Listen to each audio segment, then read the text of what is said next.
Bonjour tout le monde, bienvenue à une autre vidéo de peinture acrylique. Écoutez, cette fois mon inspiration, je la dois à notre amie et abonnée Sergine. Bonjour Sergine. Écoutez, elle a fait ce que je trouve merveilleux, que plusieurs gens font aussi, un genre de fleur en négatif space. Mais par contre, c'est une technique qui est quand même assez intéressante. Je crois que Sergine l'a déjà fait avec des essuie-tout. Mettre par-dessus, comme on a fait un petit peu, mais vraiment négatif space, si vous comprenez ce que je veux dire, et puis enlever directement par-dessus. Alors, c'est ce que je vais faire. Je suis obligé de vous avouer que je ne sais pas trop où je m'en vais avec ça, mais j'ai un paquet d'idées. On va commencer par la première, c'est-à-dire que le problème avec ça, c'est toujours d'enlever notre papier directement, de l'enlever d'un seul coup. Alors ça, c'est toujours une problématique. Alors pour cette fois, je vais me faire aider par Nicole. Nicole, elle va se faire un plaisir de m'aider, puis on va voir ce que ça donne. Alors on y va, puis on vient pour le mot de la fin.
Bon, écoutez, c'est pas tout à fait, même je dois dire que c'est loin d'être ce que je m'attendais.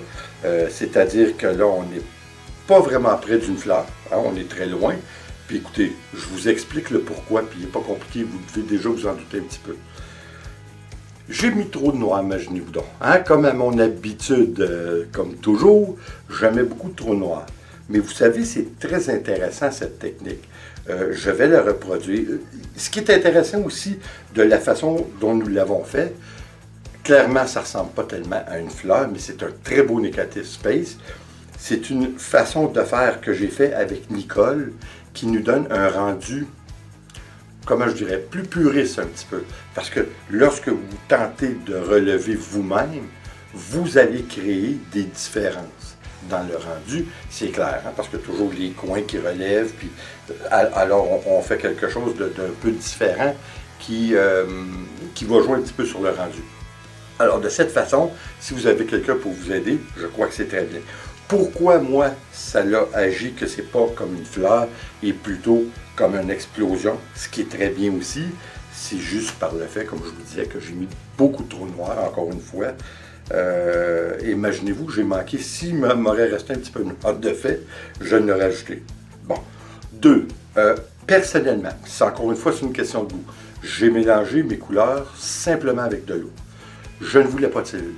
Hein, parce que, écoutez, pour moi, une fleur n'a pas de cellules, même si on peut quand même dire que c'est une fleur abstraite. Alors oui, les cellules sont très acceptables aussi, mais comme vous savez déjà, les cellules ne sont pas ma grosse préférence. Alors, écoutez, j'aime bien le rendu que ça donne. C'est un rendu qui est sobre.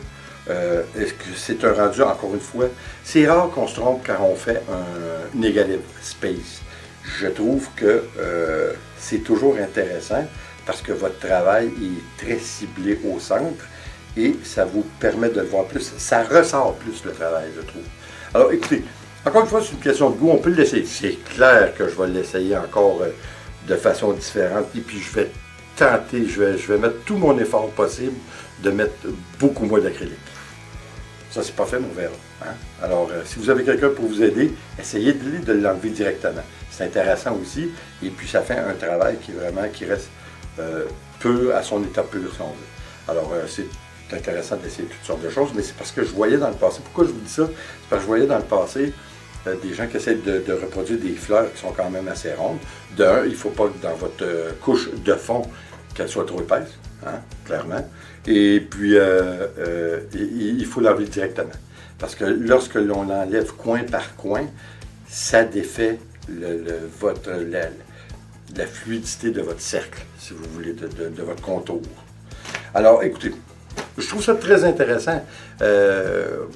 Comme vous devez vous imaginer, ou j'espère que vous le voyez, je reprends goût et je recommence à m'amuser à le faire. Alors ça, c'est toujours intéressant. Et puis là, j'ai encore un paquet d'idées. Alors, on va continuer à le faire. J'espère que vous appréciez. Encore une fois, j'espère que vous allez revenir. N'oubliez pas de vous joindre à nous sur Instagram ainsi que sur Facebook. C'est toujours intéressant d'échanger sur une base quotidienne. Alors, merci d'être là encore une fois. Et comme toujours, s'il vous plaît, abonnez-vous, laissez un commentaire et partagez. C'est toujours apprécié. On se revoit pour la prochaine vidéo. Attention.